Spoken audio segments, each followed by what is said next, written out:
When my daughter-in-law told me to leave her house, I smiled instead of crying. I nodded, I picked up my bag, and I walked out into the rain without saying a single word. My son stood there in the hallway, looking down at the floor. He didn't stop me. He didn't even lift his head to meet my eyes. That moment broke something inside me that I didn't know could break. But I didn't let them see it. I didn't scream. I didn't beg. I just left.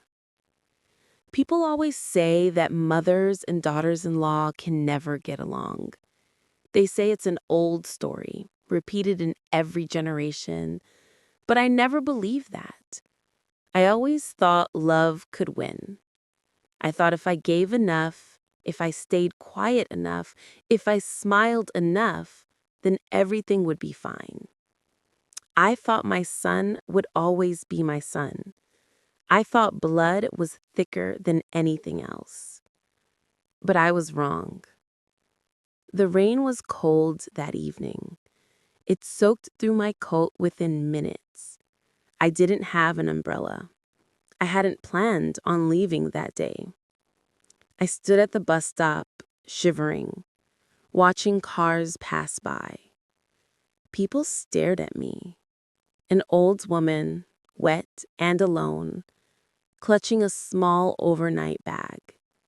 I must have looked pitiful, but I didn't feel pitiful. I felt numb. I felt like I was watching my own life from a distance, like it was happening to someone else. I'm not telling you this story to make you feel sorry for me. I'm telling you because I learned something that day. I learned that silence doesn't always mean peace. I learned that love without boundaries is not love at all. It's sacrifice.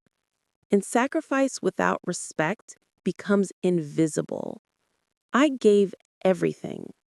And in the end, I was asked to leave the very home I helped build. But this story doesn't end there, because life has a strange way of teaching us lessons. Karma, fate, God, whatever you want to call it, it has a way of showing people the truth. And sometimes the people who push you away are the same ones who come back searching for the warmth they once took for granted. This is my story, and I'm ready to tell it now. I want you to understand something before I begin. I'm not a perfect person. I made mistakes. I stayed silent when I should have spoken. I gave when I should have held back. I loved without asking if that love was wanted. But I did it all with a pure heart. I did it because I believed that's what mothers do. We give. We sacrifice. We disappear into the background so our children can shine. I thought that was love. I thought that was enough. But it wasn't. My name is Margaret, but everyone calls me Maggie. I'm 63 years old, and for most of my life, I've been a mother. That's the role I knew best, the role I loved most. My husband, Thomas, passed away 11 years ago. Heart attack, sudden. One day he was laughing at the dinner table. The next day he was gone. It shattered me. But I had my son, Daniel, and Daniel was everything to me. Thomas was a good man. He worked in construction. He came home every evening smelling like sawdust and sweat, but he always hugged me anyway. He always kissed Daniel on the forehead. He wasn't a man of many words, but his presence was steady, like a tree you could lean against when the wind got too strong. When he died, I felt like that tree had been cut down. I felt exposed, alone, afraid. The funeral was small, just close friends and family. Daniel was 22 then. He had just started his first real job. He stood beside me at the grave, holding my hand. He didn't cry. He just squeezed my hand tight. After everyone left, we stood there for a long time, staring at the fresh dirt. He finally said, "I'll take care of you, Mom. I promise." And I believed him. Daniel was my only child. We tried for more, but it never happened. The doctors said it was just bad luck. Some couples have 10 children without trying. Some can barely have one. We were the second kind. So all my love, all my energy, all my hope went into raising Daniel. He became my world. Maybe that was my first mistake. Maybe I loved him too much. Maybe I made him the center of my universe when I should have kept some space for myself. After Thomas died, I worked 2 jobs. I cleaned offices at night from 10 until 3 in the morning. Then I came home, slept for a few hours, and went to the bakery at 7 in the afternoon. I worked there until 4 in the afternoon. It was exhausting. My back hurt, my feet hurt, but I did it so Daniel could finish college, so he could have a future, so he wouldn't have to struggle the way I did. He was a good boy, quiet, kind, thoughtful. He studied hard. He didn't party or waste time. He came home every weekend to check on me. He brought groceries. He fixed things around the house. He told me about his classes, his friends, his dreams.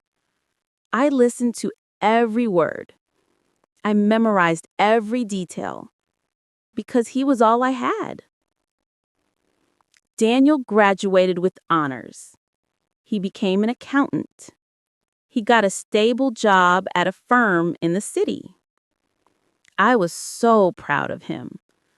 I remember the day he graduated. I sat in that crowd of thousands, and when they called his name, I cried. I cried because I knew Thomas would have been proud too. I cried because all those sleepless nights, all those double shifts, all that pain, it was worth it. My son was going to be okay. He was going to have a better life than I ever had. He moved into a small apartment closer to his work. I helped him pack. I helped him clean the new place. I made curtains for his windows. I stocked his fridge. I wanted him to feel at home. He hugged me that day and said, "I couldn't have done this without you, Mom." Daniel met Emily when he was 26. She worked at the same firm in the marketing department. He mentioned her a few times before he brought her home. He said she was smart, ambitious, beautiful. He said she made him laugh. I could hear the excitement in his voice. I could tell this was different. This was serious. He brought her home one Sunday for lunch. I remember that day so clearly. I spent the entire morning cooking. I made roast chicken, mashed potatoes, green beans, and apple pie. I wanted to impress her. I wanted her to feel welcome. I cleaned the house 3 times. I changed my clothes 4 times. I was nervous. I wanted her to like me.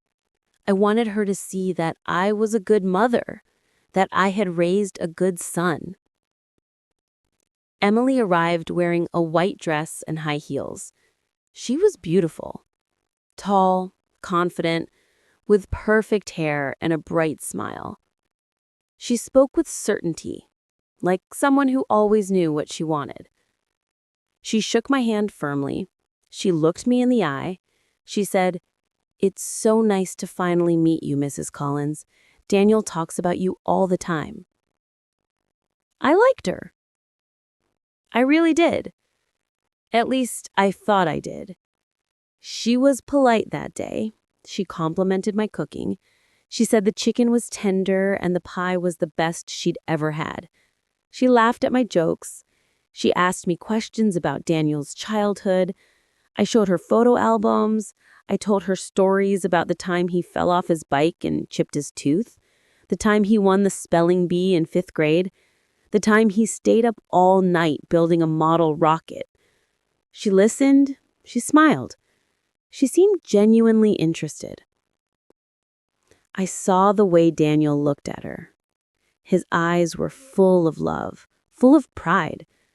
He was showing her off the way people show off something precious. And I thought, this is good.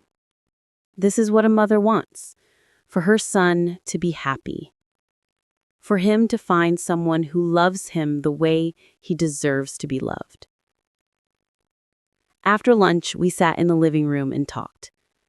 Emily told me about her job. She said she was working on a big campaign for a new client. She said she loved the challenge, the creativity, the fast pace. She said she wanted to climb the corporate ladder. She wanted to make something of herself. I admired her ambition. I told her so. She smiled and said, "Thank you, Mrs. Collins. That means a lot." Before they left, she hugged me. It felt warm. It felt genuine. She said, "Thank you for raising such an amazing man." I told her it was my pleasure. I told her to call me Maggie. She said she would. Daniel kissed me on the cheek and whispered, "She's the one, Mom." I squeezed his hand. I told him I was happy for him. And I was. I really was.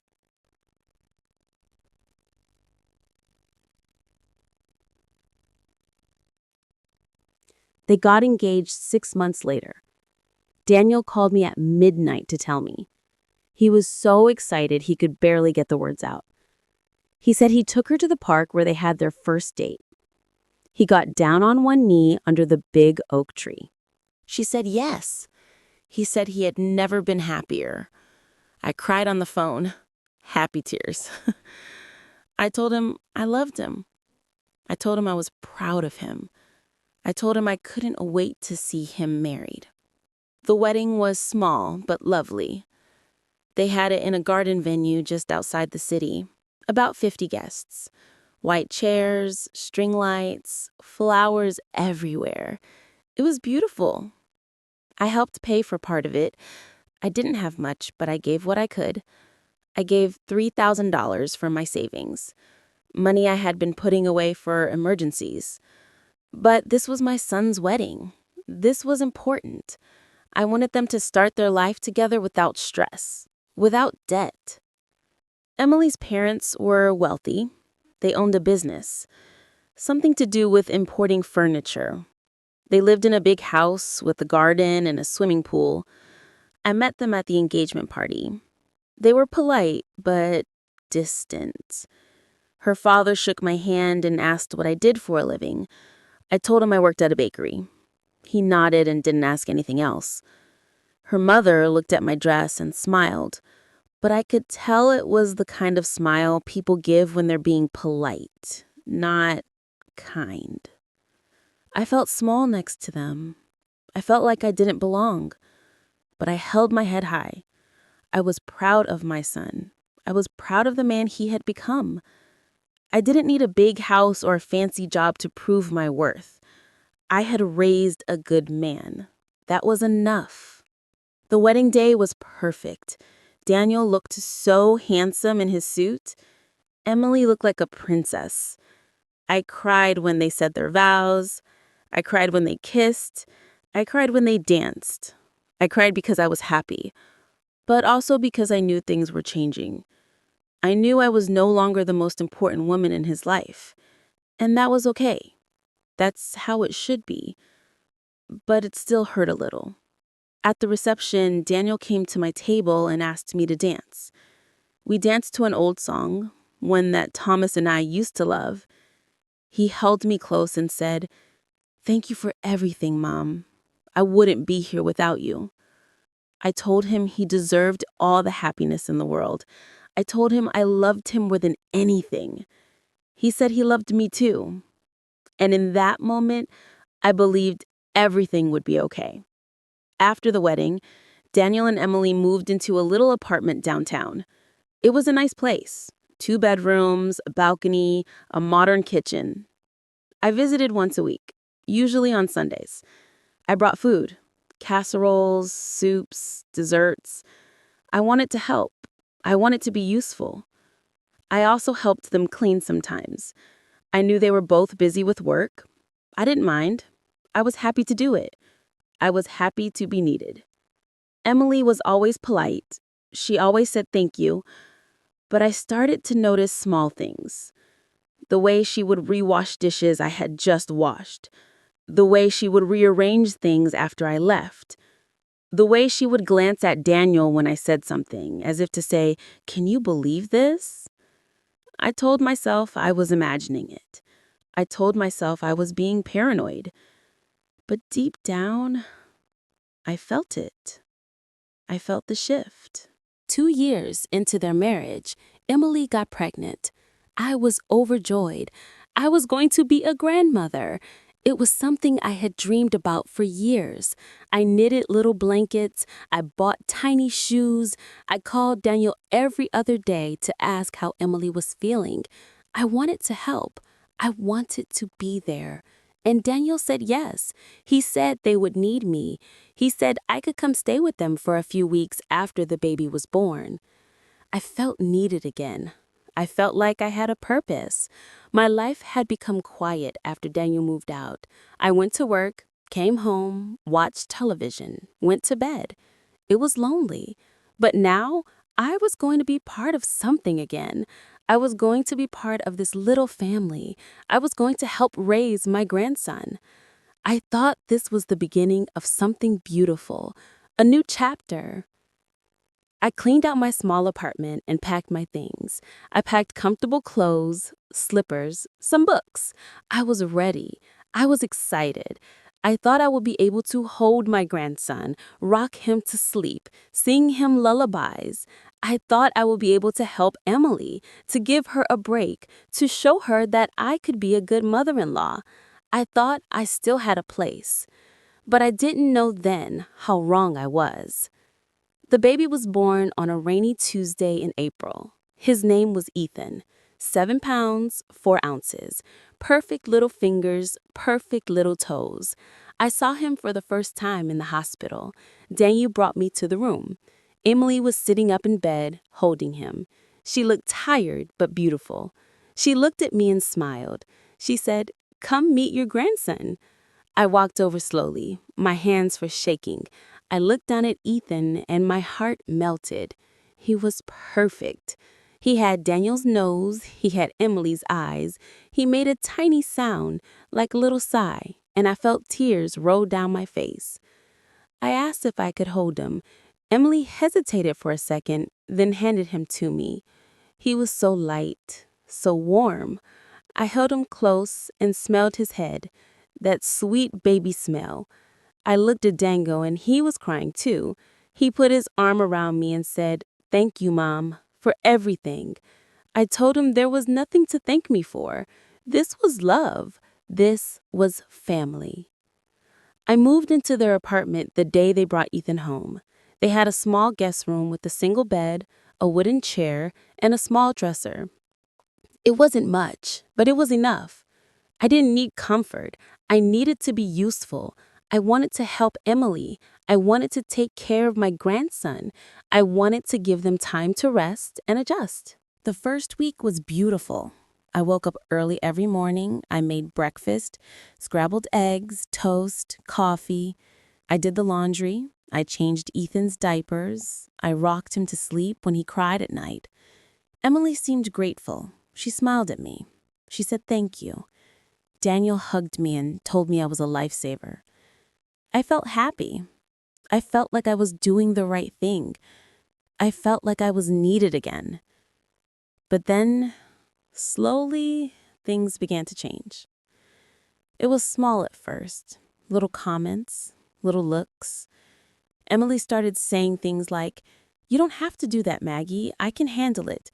Or, "That's not how I want to do it." I didn't mind at first. I thought she was just tired. New mothers are tired. I understood. I backed off a little. I tried to give her space. But the comments didn't stop. They got more frequent, more pointed. One morning, I was feeding Ethan with a bottle. He had been crying for 10 minutes. I thought Emily was asleep. I thought I was helping. But she walked into the kitchen and stopped. She looked at me with an expression I couldn't quite read. She said, "I wanted to breastfeed him this morning." I apologized. I said I didn't know. I said I was just trying to help. She didn't say anything. She just took Ethan from my arms without another word. I stood there feeling foolish, feeling like I had done something wrong. But I didn't know what. I was just trying to help. Another time, I was folding the baby clothes. I folded them the way I always folded Daniel's clothes when he was little. Neat little squares, stacked by color. I thought I was being helpful. I thought I was making things easier for Emily. But she came into the room and sighed. A long, tired sigh. She said, "I prefer to hang them, Maggie. It's easier for me to see what's clean." I said, "Okay." I said I would remember. But I felt a sting, a small sting, like I was being corrected, like I was a child who didn't know better. I put the clothes down and left the room. I went to my guest room and sat on the bed. I stared at the wall and wondered what I was doing wrong. Daniel didn't notice. Or maybe he did, and he didn't want to say anything. He was caught in the middle. I could see it in his eyes. He loved his wife. He loved his mother. He didn't want conflict. So he stayed quiet. He smiled. He changed the subject. He pretended everything was fine. But I could feel the tension growing. It was like a shadow in the room. Quiet, but always there. One evening, I made dinner. I made spaghetti with meatballs. It was Daniel's favorite. I thought it would be nice. I thought it would remind him of home. I spent the whole afternoon cooking the sauce. I used fresh tomatoes, basil, garlic. I made it the way Thomas used to love it. The kitchen smelled wonderful. But when Emily came to the table, she barely touched her plate. She pushed the meatballs around with her fork. She looked at Daniel and said, "I told you I'm trying to eat clean right now. No red meat." Daniel nodded. He looked uncomfortable. He didn't say anything. He just ate in silence. I felt my face go hot. I felt embarrassed. I felt like I had failed again. I apologized. I said I didn't know. She just shrugged and said, "It's fine." But it wasn't fine. I could feel it. I could feel her frustration. I could feel the weight of her annoyance every time I walked into a room. I started walking on eggshells. I didn't know what to do anymore. I didn't know what was safe to say or touch or cook. I tried to read Emily's mood every morning. I tried to stay out of her way. I spent more time in my little guest room. I only came out when I thought I was needed. But even then, I felt like I was intruding, like I was a guest who had overstayed her welcome. One night, I heard them talking. I wasn't trying to eavesdrop. I was just walking past their bedroom to go to the bathroom. The door was slightly open. I heard Emily's voice, low but firm. She said, "I can't do this anymore, Daniel. She's always here, always hovering. I feel like I can't breathe in my own home." My heart stopped. I stood frozen in the hallway. I wanted to move, but my feet wouldn't let me. I waited for Daniel to defend me. I waited for him to say, "Mom is just trying to help. She loves us." But he didn't. He said, "I know. I'll talk to her." I felt my chest tighten. I felt like I couldn't breathe. I went back to my room as quietly as I could. I closed the door and sat on the edge of the bed. I stared at the wall. I didn't cry. I just felt numb. I felt like I had been erased, like everything I had done, everything I had sacrificed meant nothing. I was just in the way now. I was a burden, a problem to be solved. The next morning, Daniel came to my room. He knocked softly. I told him to come in. He sat on the chair and looked at me with tired eyes. He didn't look angry.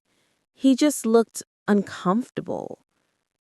He said, "Mom, I think it's time for you to go home." I felt my stomach drop. I asked him why. He said, "Emily needs space. She needs to figure things out on her own. You've been amazing, but we need to do this as a family now." I wanted to ask, "Aren't I family?" But I didn't. I just nodded. I said, "Okay." I asked him if I had done something wrong. He said no. He said I had been wonderful. He said it wasn't about me, but it was. I could feel it. It was about me. I was too much. I was in the way. I was the problem. I started packing my things that same afternoon. I folded my clothes slowly. I put my books in my bag. I looked around the little guest room one last time. I had only been there for 3 weeks, but it felt like a lifetime. I walked into the living room with my bag. Emily was sitting on the couch with Ethan. She didn't look at me. She just kept her eyes on the baby. I wanted to say something. I wanted to tell her I was sorry. I wanted to ask what I had done wrong. But I didn't. I didn't want to make things worse. I didn't want to cause a scene. I just stood there for a moment, looking at my grandson. He was sleeping peacefully.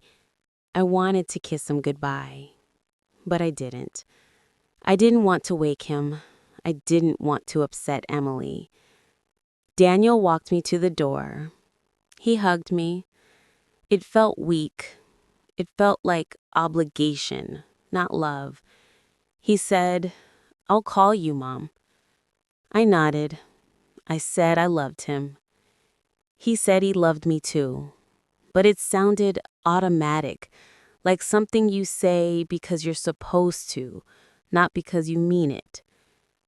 I walked out into the hallway. I heard the door close behind me. I stood there for a moment, staring at the closed door. I wanted to knock. I wanted to scream. I wanted to ask why love had become such a burden. But I didn't. I just turned around and walked away. I took the elevator down. I walked out into the rain. I didn't have an umbrella. I didn't care. I stood at the bus stop and waited. I watched the cars go by. I watched people hurry past with umbrellas and raincoats. I stood there, wet and cold, feeling like I had lost everything. feeling like I didn't matter anymore. When the bus finally came, I got on and sat by the window. I watched the city pass by. I thought about all the things I should have said, all the things I should have done differently. But I didn't know what those things were. I had only tried to love them. I had only tried to help. And somehow that had been too much. I didn't hear from Daniel for 2 weeks after I left. Not a call, not a text, nothing. I told myself he was busy. I told myself he was adjusting to being a new father. I told myself he would call when he had time. But deep down, I felt forgotten. I felt erased. I spent my days cleaning my small apartment, cooking meals for one, and staring at my phone, hoping it would ring. Every morning, I woke up and checked my phone. Nothing. Every evening, I went to bed and checked again. Still nothing. I started to wonder if I had imagined our whole relationship, if all those years of love and sacrifice had been in my head, if I had been fooling myself all along. I tried to keep myself busy. I went to work at the bakery. I smiled at customers. I made small talk. But inside, I felt empty. I felt like a shell of a person, going through the motions but not really living. At night, I sat in my small living room and watched television without really watching. I just needed the noise. I needed something to fill the silence. Finally, I couldn't take it anymore. I called him. My hands were shaking as I dialed his number. It rang once, twice, 3 times. I thought he wasn't going to answer. But then he did. He answered on the fourth ring. His voice sounded distracted, distant. I asked how he was. He said fine. I asked how Ethan was doing. He said, "He's fine, Mom." His voice was flat, like he was talking to a stranger. I asked how Emily was. He said, "She's fine too." I could hear the impatience in his voice. He wanted to get off the phone. I could feel it. I asked if I could visit. There was a pause, a long, painful pause. I held my breath. I waited. Finally, he said, "Not right now, Mom. Emily's still adjusting. Maybe in a few weeks."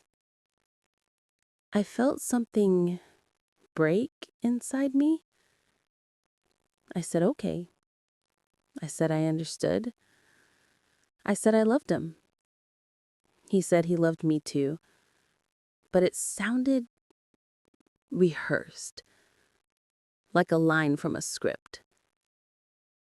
I hung up and sat in silence. I stared at the phone in my hand. I felt like I was disappearing, like I was becoming invisible. Months passed. The weeks turned to months. I saw Ethan only twice in that whole time. Once, when I showed up unannounced with the birthday gift for him. It was his first birthday. I had knitted him a little sweater. I bought a toy car. I wrapped everything carefully. I took the bus to their apartment. I was so excited. I hadn't seen my grandson in months. I missed him so much. Emily answered the door. She didn't smile. She looked surprised. Not the good kind of surprised. The uncomfortable kind. She looked behind her, then back at me. She said, "Maggie, we weren't expecting you." I said I knew. I just wanted to drop off a gift for Ethan. I held out the bag. She took it from me but didn't invite me in. She said, "Thank you. That's very thoughtful." I asked if I could see him, just for a minute. just to say happy birthday. She hesitated. She glanced behind her again. Then she said, "He's napping right now. Maybe another time." I nodded. I said, "Okay." I stood there for a moment, hoping she would change her mind, hoping she would say, "Actually, come in, have some coffee, stay for a while." But she didn't. She just said thank you again and closed the door. I stood there on the porch, staring at the wood, feeling like someone had punched me in the chest. I turned around and walked away. I didn't cry. I was too numb to cry. I just felt empty, hollow. The second time I saw Ethan was at a family gathering at Emily's parents' house. I wasn't really invited. Daniel mentioned it in passing during one of our rare phone calls. He said they were having a barbecue for Emily's father's birthday. I asked if I could come. There was a pause. I could feel him hesitating. But he said yes. He said, "Sure, Mom, you can come." I arrived at the house with a homemade cake, chocolate with vanilla frosting, Emily's father's favorite, according to Daniel. I spent the whole morning baking it. I wanted to contribute. I wanted to feel like I belonged. The house was huge. There were balloons everywhere, music playing, people laughing. I walked into the backyard and saw Emily's family, her parents, her siblings, their children. Everyone was talking and laughing. Daniel was holding Ethan. He looked so big. He had grown so much. I walked over to them. Daniel saw me and smiled. It was a small smile, but it was something. He said, "Hey, Mom." I hugged him. He hugged me back, but it was quick, brief.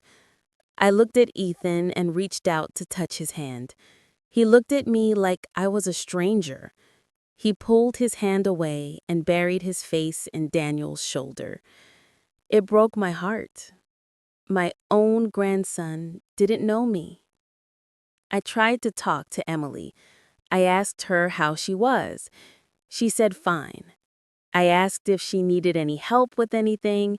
She said no. I asked where I could put the cake. She pointed to a table and said, "Over there is fine." She didn't say thank you. She didn't even look at the cake. She just walked away. I felt like a stranger at that gathering. Emily's family was loud and warm with each other. They passed Ethan around, laughing and taking pictures. I sat in a corner with a plate of food I didn't eat. I watched Daniel interact with Emily's family. He looked comfortable. He looked happy. He looked like he fit in. And I realized something painful. I didn't fit in. Not here. Not in his new life. I left early. I said I wasn't feeling well. Daniel walked me to the door. He asked if I was okay. I said yes. I lied. He hugged me and said he would call me. I said okay, but I knew he wouldn't. I walked to the bus stop alone. I sat on the bench and waited. I watched the sunset. I felt so alone, so forgotten. One night, months later, I got a call from Daniel. It was late, almost 11. I was already in bed, staring at the ceiling, unable to sleep. When I saw his name on my phone, my heart started racing. I answered immediately. I thought something was wrong. I thought something had happened to Ethan. But his voice was calm, too calm. He said, "Mom, Emily and I have been talking. We think it's best if you give us some space for a while. We're trying to build our own family, And we need time to do that without interference. Interference. That word hit me like a slap.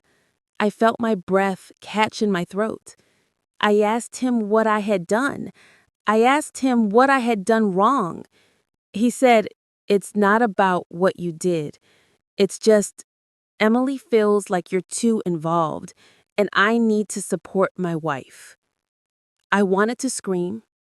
I wanted to ask him when love became interference. I wanted to ask him if he remembered all the nights I stayed awake so he could sleep, all the meals I skipped so he could eat, all the dreams I gave up so he could chase his. But I didn't say any of that. I just said, "Okay, Daniel, I understand." My voice was shaking. I was trying so hard not to cry. He said, "I'm sorry, Mom, but this is what we need right now." I said, "Okay," again. I said I loved him. He said he loved me too. Then he hung up. I sat in the dark. I held the phone in my hand, and for the first time in years, I cried. I cried until my chest hurt. I cried until I had no tears left. I cried because I realized that I had lost my son. Not to death, not to distance, but to a life that no longer had room for me. I cried because I realized that all my love, all my sacrifice had been reduced to one word: interference. Months turned into a year. I stopped calling. I stopped trying. I learned to live with the silence. I learned to live with the emptiness. I found small joys. I volunteered at a community center, helping serve meals to people who are struggling. I took painting classes at the library. I made a few friends, older women like me, who understood what it felt like to be forgotten. I learned that life goes on, even when your heart is broken. I learned that you can survive without the people you thought you couldn't live without.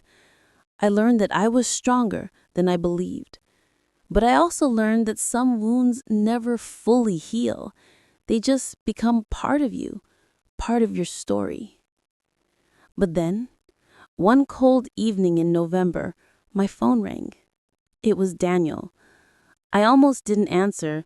I had trained myself not to expect anything from him, but something told me to pick up. His voice was shaking. He said, "Mom, I need your help." I sat up, my heart racing. I asked him what was wrong. He said, "Emily left me. She took Ethan. She's filing for divorce." I didn't know what to say. Part of me wanted to ask why he was calling me now, after all this time. Part of me wanted to say, "Now you need me?" But I didn't, because he was my son, and no matter what, I still loved him. I asked him where he was. He said he was at his apartment, alone. I said, "I'm coming." I grabbed my coat and my purse. I called a taxi. I couldn't wait for the bus. I needed to get to him. It was the first time in over a year that he had asked for me, that he had needed me. And despite everything, despite all the pain, I couldn't say no. When I arrived at his apartment, he looked terrible.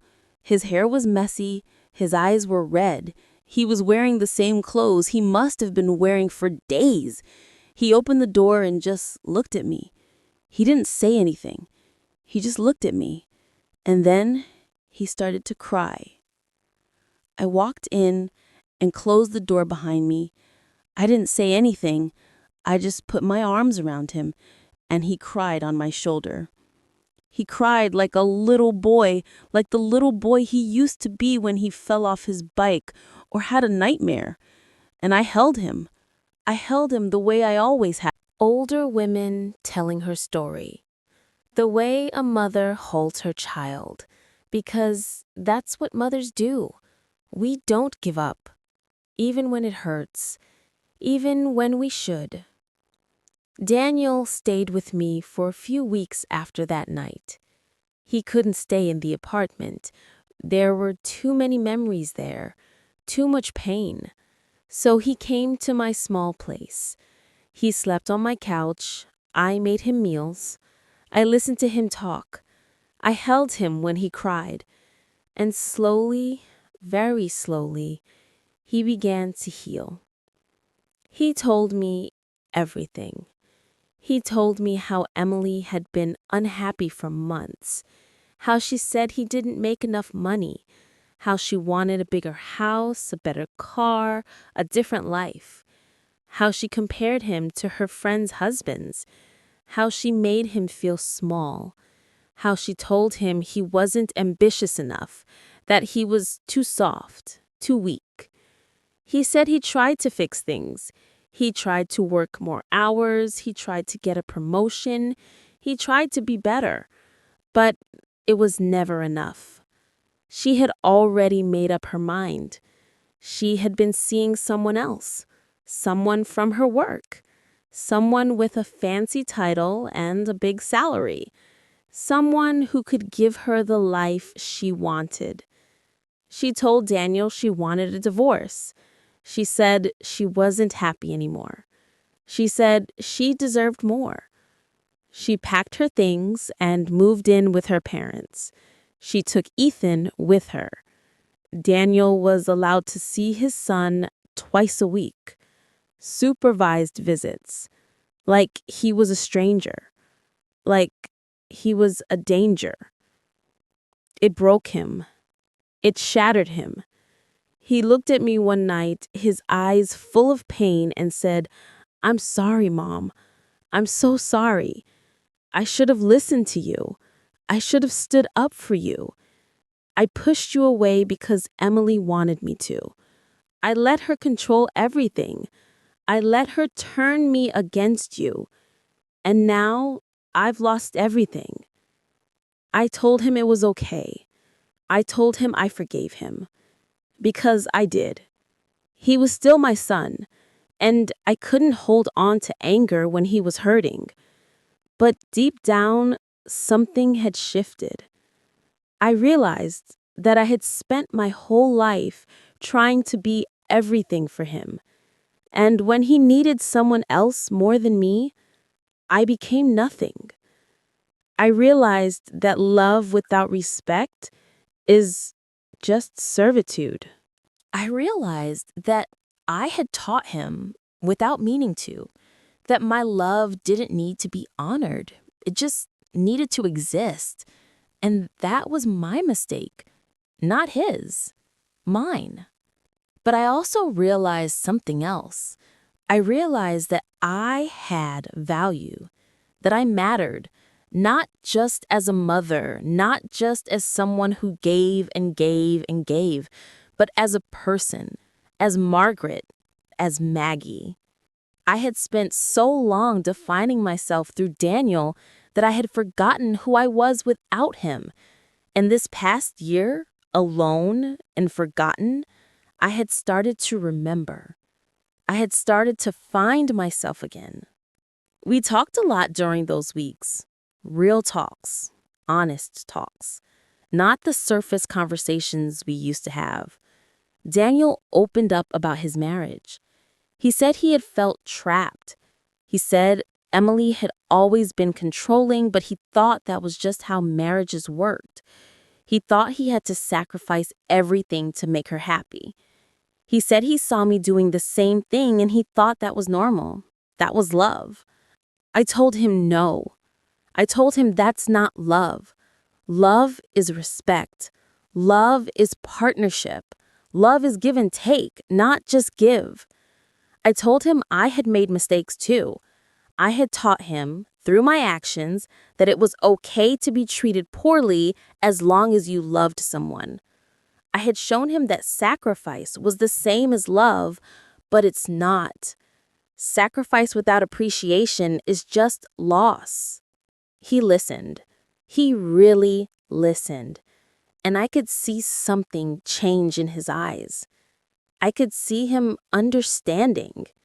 He said, "I took you for granted. I let Emily push you away because I thought you would always be there. I thought your love didn't have limits, but I was wrong. I hurt you. and I'm sorry." I felt my eyes fill with tears, not tears of sadness, tears of relief, because he finally saw me. He finally understood. I told him I forgave him, and I meant it, because forgiveness isn't about forgetting. It's about choosing not to carry the weight anymore. It's about letting go so you can breathe again. Daniel started seeing a therapist. He said he needed to understand why he let Emily treat him the way she did, why he let her control everything, why he pushed away the people who truly loved him.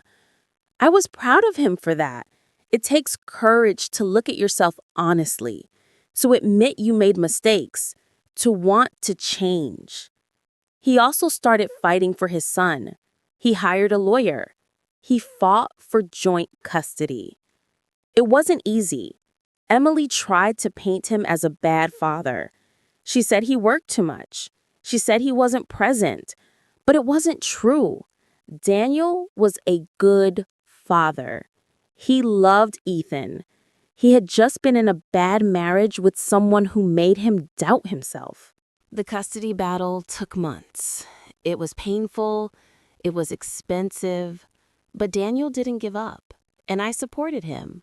Not by taking over, not by trying to fix everything, but by being there, by listening, by reminding him that he was strong, that he was worthy, that he was enough.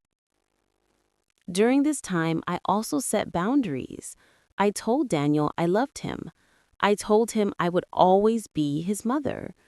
But I also told him I had my own life. I had my friends, I had my volunteer work, I had my painting classes. I told him I couldn't be everything to him anymore, that he needed to stand on his own 2 feet. And he understood. He respected that. One evening, we sat together in my small living room. He looked at me and said, "Mom, I don't know how you did it. How you stayed so strong after Dad died. How you raised me alone. How you kept going even when I pushed you away." I smiled. I told him the truth. I said, "I didn't always feel strong, Daniel. There were days I wanted to give up. Days I cried myself to sleep. Days I felt like I couldn't go on. But I did. Because when you love someone, you do what you have to do." But I also learned something this past year. I learned that I can't live my life through you. I learned that I need to love myself too. He nodded. He looked down at his hands. Then he said something I will never forget. He said, "You taught me what real strength looks like. Not the kind that never breaks, but the kind that breaks and still gets back up." I reached over and squeezed his hand. I told him I was proud of him. I told him he was gonna be okay, and I believed it. I could see the change in him. He was becoming the man I always knew he could be. Not the man Emily wanted him to be, but the man he truly was. Over the next few months, things slowly got better. Daniel won joint custody. He got to see Ethan 3 days a week, unsupervised. He moved into a small apartment closer to Emily's parents' house so he could be near his son. He decorated Ethan's room with care. He bought toys and books. He made it a home. And he included me. He asked if I wanted to come over and see Ethan. I said yes. But this time, I didn't try to do everything. I didn't try to take over. I just tried to be present. I just tried to be grandma. We played with blocks on the floor. We read stories together. We baked cookies together. And it was enough. It was more than enough. Ethan started to remember me. He started to smile when he saw me. He started to reach for me. He started to call me Nana. And every time he did, my heart felt full. Not full in the desperate way it used to be, but full in a peaceful way. Full in a way that didn't need validation, just love. Emily never apologized. I didn't expect her to. But I heard through Daniel that her new relationship didn't last. The man she left him for turned out to be married. He was just having an affair.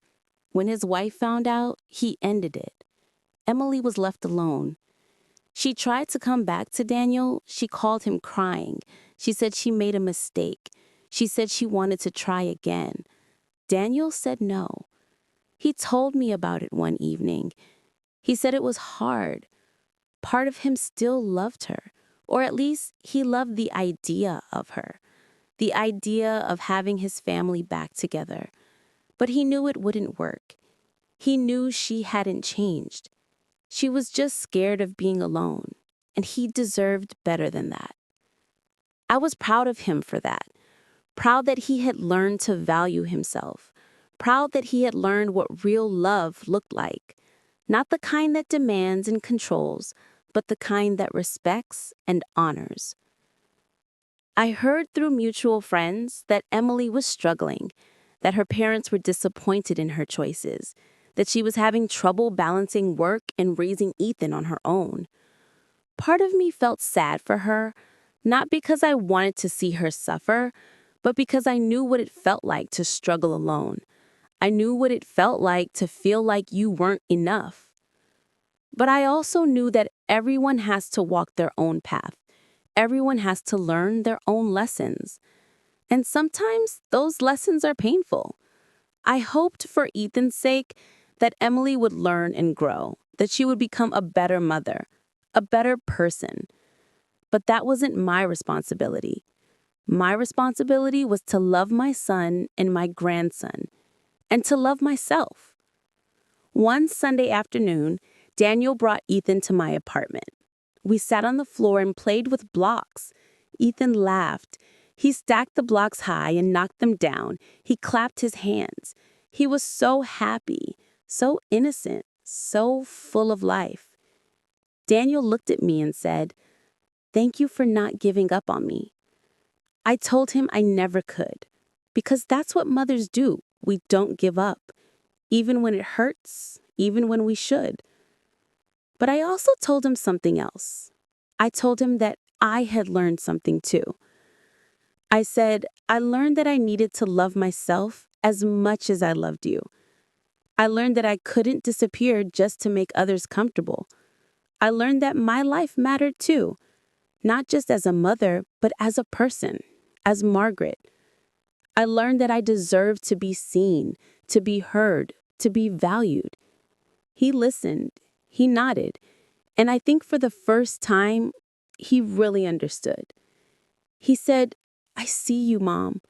I hear you, and I value you, not just for what you do, but for who you are." I felt tears roll down my face, but they were good tears, healing tears, because those were the words I had needed to hear for so long, not just from Daniel, but from myself. We spent the rest of the afternoon together. We laughed, we talked, we watched Ethan play, and it felt right. It felt whole, not in the desperate, clinging way it used to feel, but in a peaceful, secure way. We were building something new, something healthier, something based on mutual respect and love. As the sun began to set, Daniel packed up Ethan's things. He said they needed to go home. Ethan ran over to me and hugged my legs. He said, "Bye, Nana. I love you." My heart melted. I picked him up and kissed his forehead. I said, "I love you too, sweetheart. So much." Daniel hugged me at the door. This time, the hug was real. It was strong. It was full of love and gratitude. He said, "I'll call you tomorrow." I said, "Okay," and I knew he would, because things were different now. We were different now. After they left, I stood at the window and watched them walk to the car. I watched Daniel buckle Ethan into his car seat. I watched them drive away. And I felt something I hadn't felt in a long time. Peace. Real, deep peace. I turned around and looked at my small apartment. It wasn't much, but it was mine. It was my space, my home. I had built a life here, a life that wasn't dependent on anyone else, a life that had meaning and purpose. And that felt good. That felt right. It's been 3 years since that rainy day when I walked out of Daniel and Emily's apartment. 3 years since I felt invisible. 3 years since I thought I had lost my son forever. A lot has changed since then. Daniel is doing well. He's stronger now, wiser. He's a wonderful father to Ethan, and he's learning, slowly, to rebuild his life. He met someone new last year. Her name is Sarah. She's a teacher. She's kind, gentle, and patient. She treats Daniel with respect. She values him. She doesn't try to control him or change him. She loves him for who he is. And she treats me with kindness and respect too. She doesn't see me as competition. She sees me as family. The first time I met Sarah, I was nervous. I was afraid history would repeat itself. I was afraid she would push me away the way Emily did. But she didn't. She hugged me. She thanked me for raising such a good man. She asked me questions about Daniel's childhood. She listened. She cared. And I knew in that moment that she was different. Daniel and Sarah got engaged a few months ago. They're planning a small wedding, just close friends and family. They asked me to help with the planning, not because they need me to take over, but because they want me to be part of it. They value my opinion. They value my presence. And that means everything. I still see Ethan every week. Sometimes we have dinner at Daniel's place. Sometimes they come to my apartment. Sometimes we go to the park and feed the ducks. Ethan is 7 now. He's smart and curious and full of life. He runs to me when he sees me. He hugs me tight. He tells me about school, about his friends, about the things he's learning. And every time he does, I feel like I've won something precious. Emily is still part of Ethan's life. She co-parents with Daniel. I don't see her often. When I do, we are polite. We exchange pleasantries. We talk about Ethan. We don't talk about the past.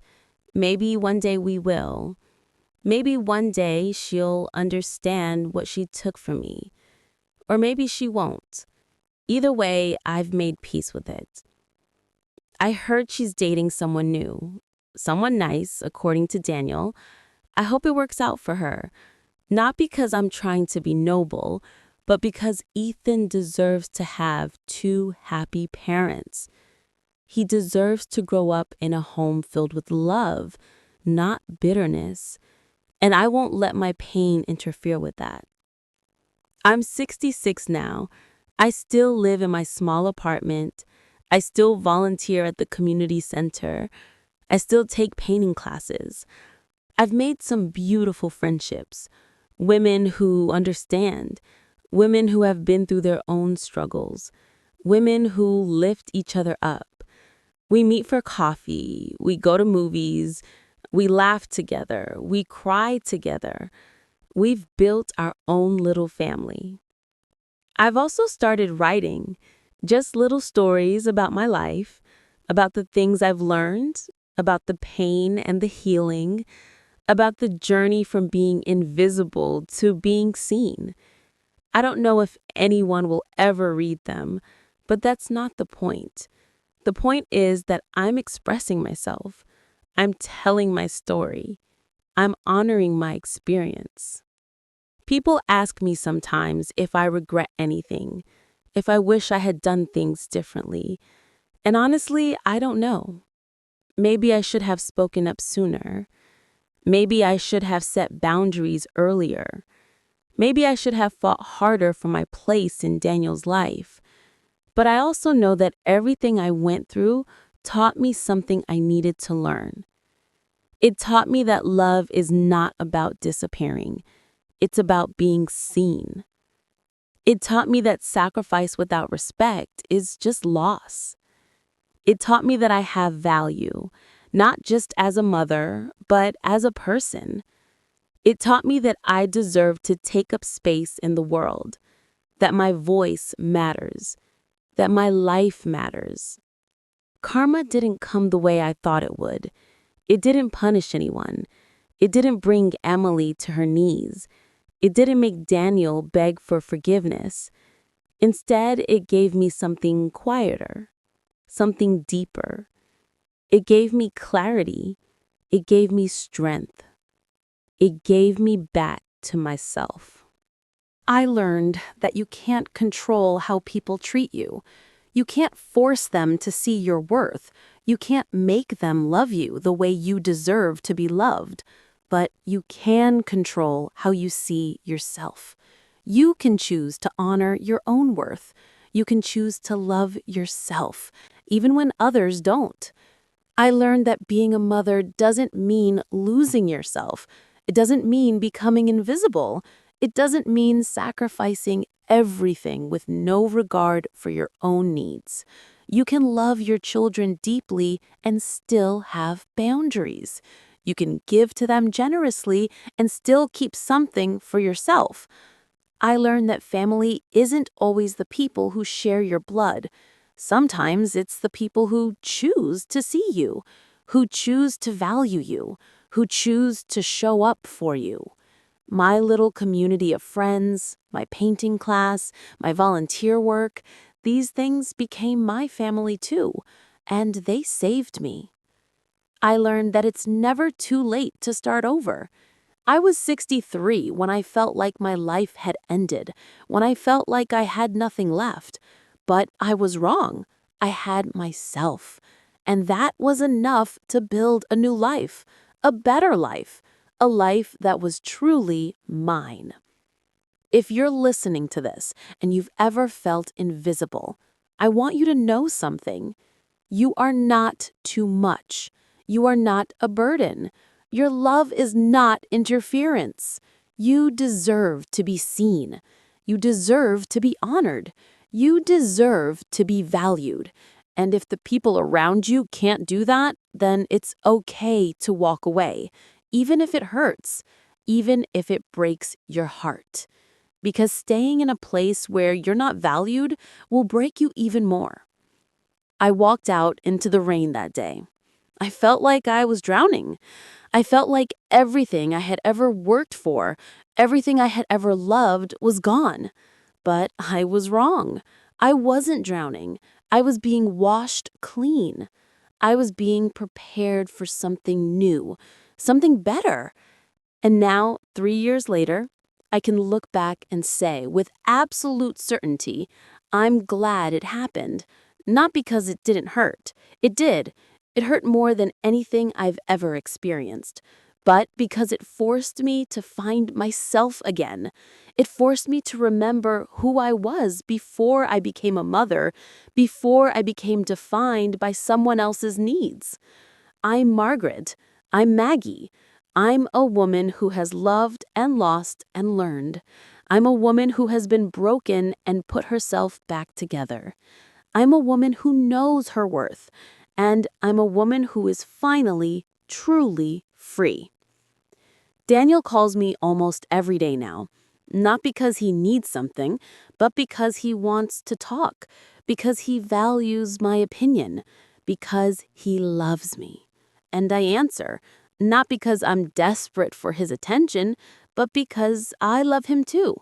And that's what healthy love looks like. It's mutual. It's respectful. It's real. Last week, Ethan made me a card at school. It had a drawing of the two of us holding hands. Under it, he wrote in big, wobbly letters, "I love you, Nana. You are the best."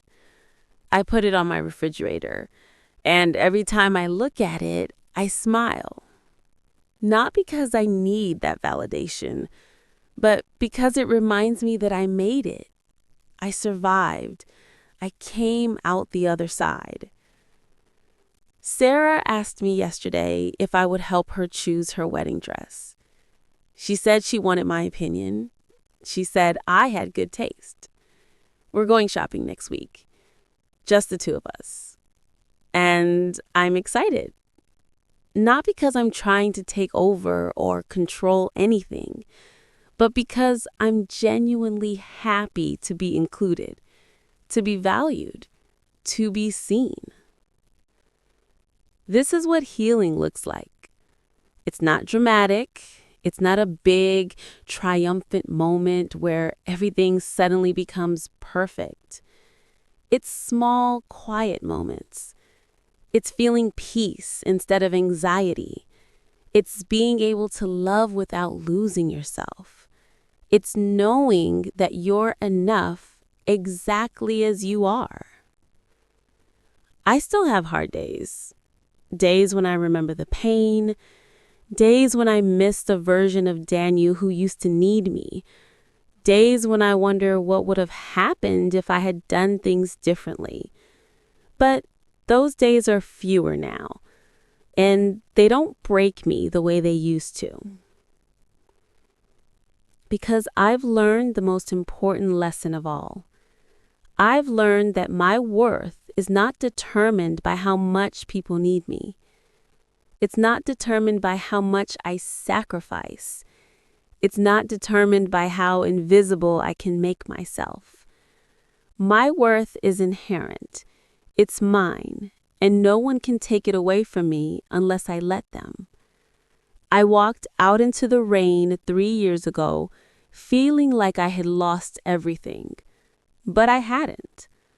I had lost a version of myself that thought love meant disappearing.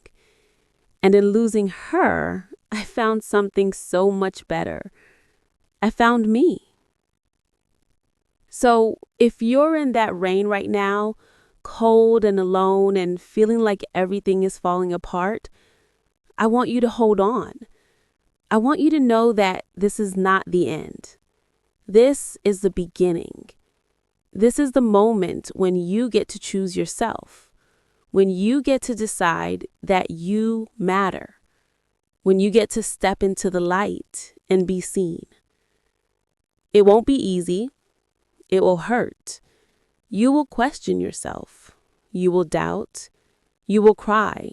But you will also grow. You will also heal. You will also discover a strength you never knew you had. And one day you'll look back at this moment and realize it was the best thing that ever happened to you. Not because it didn't hurt, but because it set you free. Take care of yourself. Love yourself. Honor yourself. And remember, you matter. You always have. You always will. Thank you for listening to my story. Thank you for walking with me through the pain and the healing. Thank you for seeing me. Because in the end, that's all any of us really want. To be seen. To be heard. To be valued. And you are. You always were. You just needed to see it yourself. This is Maggie signing off. May you find your peace. May you find your strength.